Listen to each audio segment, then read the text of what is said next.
Copycat is a 1995 release thriller directed by John Amiel. It stars Sigourney Weaver as a criminal psychologist who at the start of the movie is given a lecture at a university. She visits the restroom. She is attacked by a former subject who she sort of gave evidence in his trial. He's played by Harry Connick Jr. in quite an unusual role for him. He's a good-looking guy. Yeah, they make him look pretty horrific in this. So she gets attacked. In the process, he kills one of the policemen that is guarding her. And then we cut to 13 months later. She's at home, doesn't go anywhere. She's still recovering from this attack and has developed agoraphobia, which, if you don't know, means you have a fear of going outside. She has an assistant who helps her out around the house and gets stuff for her. But yeah, she just will not go out the front door. She's too terrified of getting attacked again. In the meantime, there's a series of murders that are taking place. This is in San Francisco, I should mention.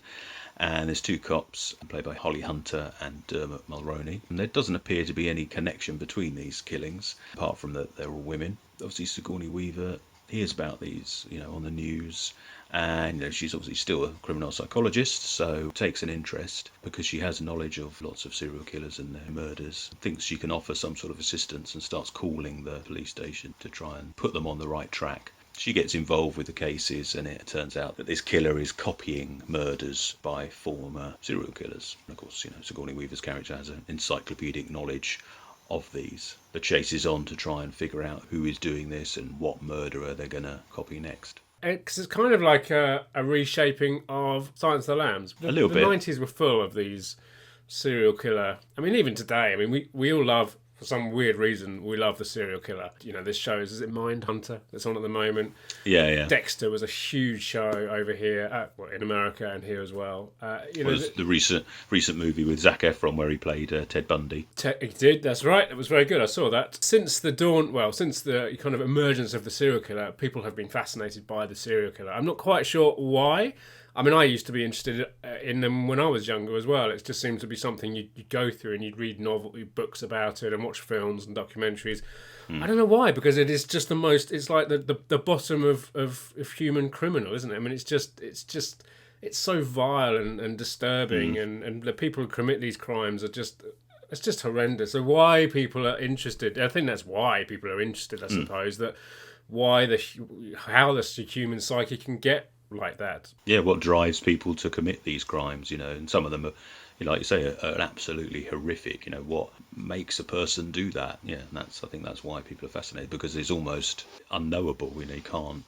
Impossible to understand these people sometimes. Yeah, and also I think, a lot of these, not all of them, but a lot of them are highly intelligent, and I think that kind of brings another intrigue into it, maybe. Because they have, a lot of especially the psychopaths or the sociopaths or both.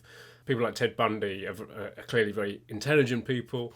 They're oftentimes a lot like your neighbour or your best friend, and you can't tell. Yeah, they appear normal, don't they? Yeah, they're very normal, and I think that's what kind of it's not like someone who maybe is an armed robber or something like that. They stand out from the crowd somewhat, and obviously the media. Like you say, an armed robber, that's sort of a crime of necessity because you need money, or a crime of passion, which is just done in the heat of the moment, and then obviously regretted more than likely. But these are people that enjoy what they do, and it's not really done for any purpose apart from that thrill and that enjoyment. The whole idea behind it makes for great films as well, I suppose. That kind of that very methodical thinking and prepping, and it's almost like a film, isn't it? You kind of you prepare the kill, and so it's kind of it works perfectly for film. And obviously there are some great films over the years. Seven is one. Zodiac, David Fincher's kind of a couple of times he's done this and both times very well.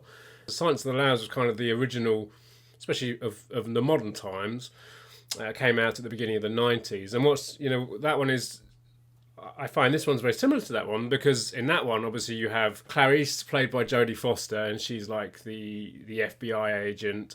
And then you have the mastermind criminal, the mastermind serial killer, Hannibal Lecter. But in this one, you have Holly Hunter playing Clarice's part. And although she's not the murderer, Sigourney Weaver is kind of Hannibal Lecter's part. Yeah, sort of guiding her, she's the guide. Yeah, exactly. And she's the intelligent one.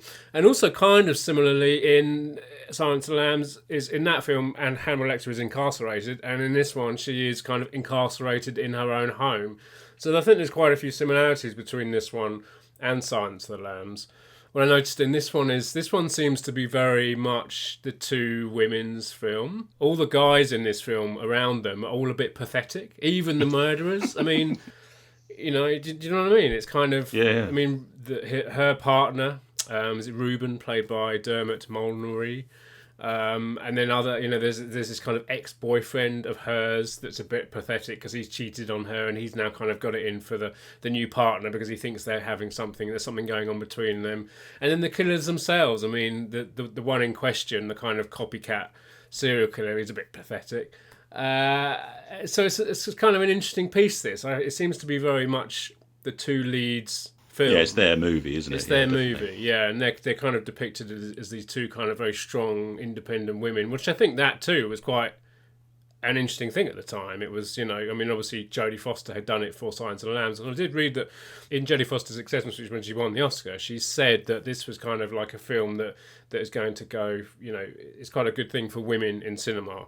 It's quite a progressive film for its time, and it shows, I think around the same time another film that came out was Thelma and Louise, and a lot of women were quite critical of that film because it almost showed these two violent women, and whereas Silence of the Lambs showed women could be more, they could solve crimes and showing them as reality, then, basically. Well, show them as reality, exactly. That's right. Yeah, exactly. That's what I'm trying to say. And I think this one almost took that one step further, maybe, and kind of played these two women off together, and they weren't against each other. They kind of collaborated together, and I think that's what was quite interesting about this one. But it's great fun. I mean, it's very cliche, I would say. Yeah, I mean, it's nothing. It's pretty standard serial killer versus cop kind of fare, really, isn't it? Obviously, like you say, it was out the same year as Seven, and for me that is like the ultimate serial killer movie. Personally, I love that film. So compared to that, it's no Seven, let's say, but it is very enjoyable. And like you said, there's a glut of these kinds of movies that were out in the 90s. You got the Alex Cross ones with Morgan Freeman, Kiss the Girls and Along Came a Spider, and you got Bone Collector with Denzel Washington, and lots of others. That all, I think it got to the point where there were probably too many. They all started to feel a little bit similar. But I think this one certainly stands out. I mean, it's been slightly forgotten, I think, over the years. But no, it is good. Lots of tension in it. I mean, particularly Sigourney Weaver, her character really goes through it. She plays it really well, I think.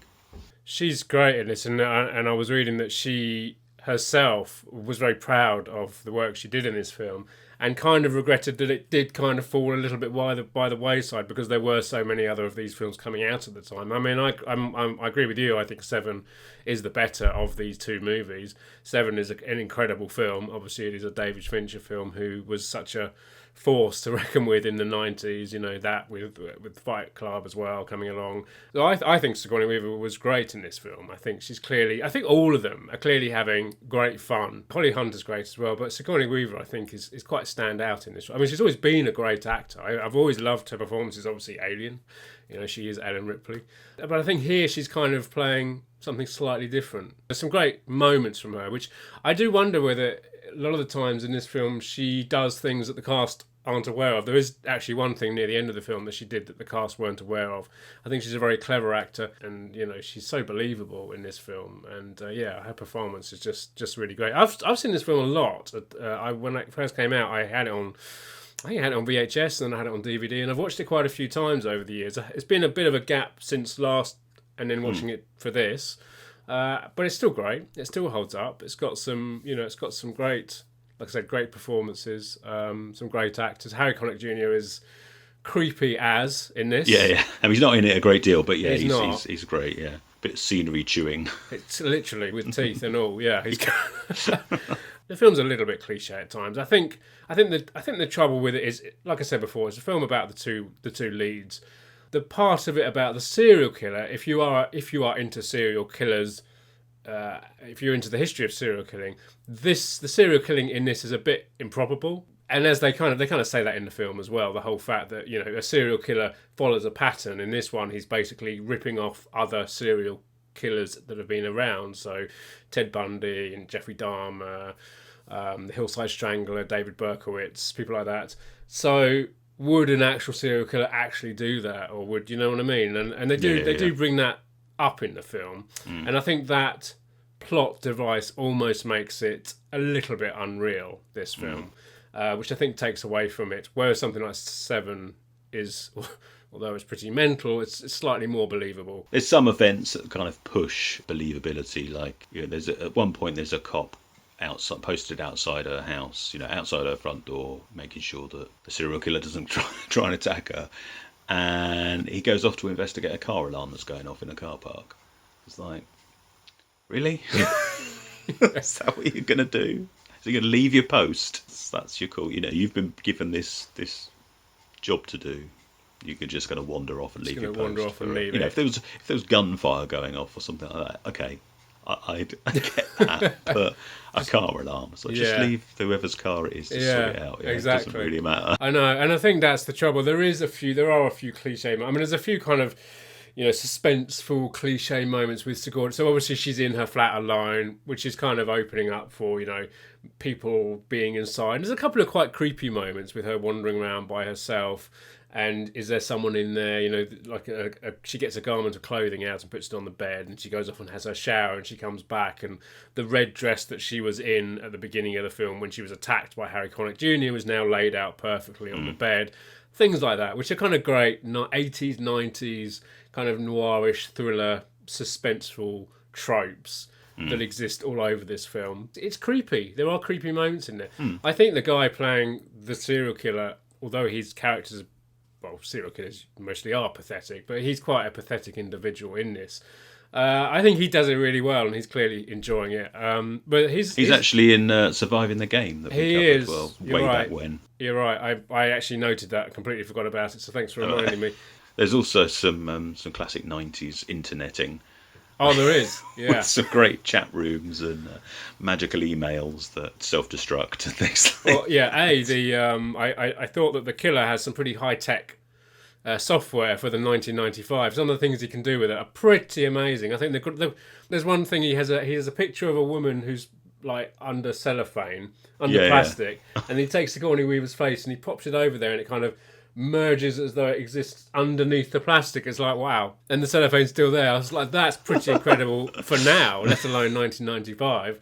Things like that make it feel very 90s. It's interesting where something like Seven, you watch Seven and it still feels very fresh. It feels like it could have been made yesterday.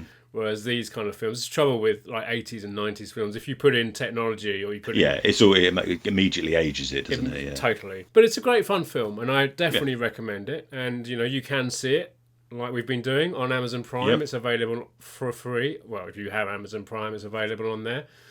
And you can get it on DVD, I imagine, Blu-ray. Yeah, and DVD and Blu-ray. Yeah, I mean, there's a commentary on there with the director. I would recommend this one, definitely. I think it's a good thriller. It's a good 90s thriller. If you are a fan of things like Mindhunt that are on at the moment and Dexter, and you love your kind of serial killer thing, then it's not quite as good as Seven or Silence of the Lambs, but it's a good, fun little flick. It's a couple of hours long. I think it's about 2 hours long, isn't it? But it goes through pretty rapidly, and you know it's got some great stuff in there. So. It's the pacing's fine, and it doesn't drag or anything. No. It's good. And that was Copycat. And as always, if you enjoyed the video, let us know in the comments below. Hit the subscribe button there and push that bell for notifications. There's some other videos to check out over here. Come and find us on Twitter, Facebook, and Instagram. And make sure you come back next week for another video.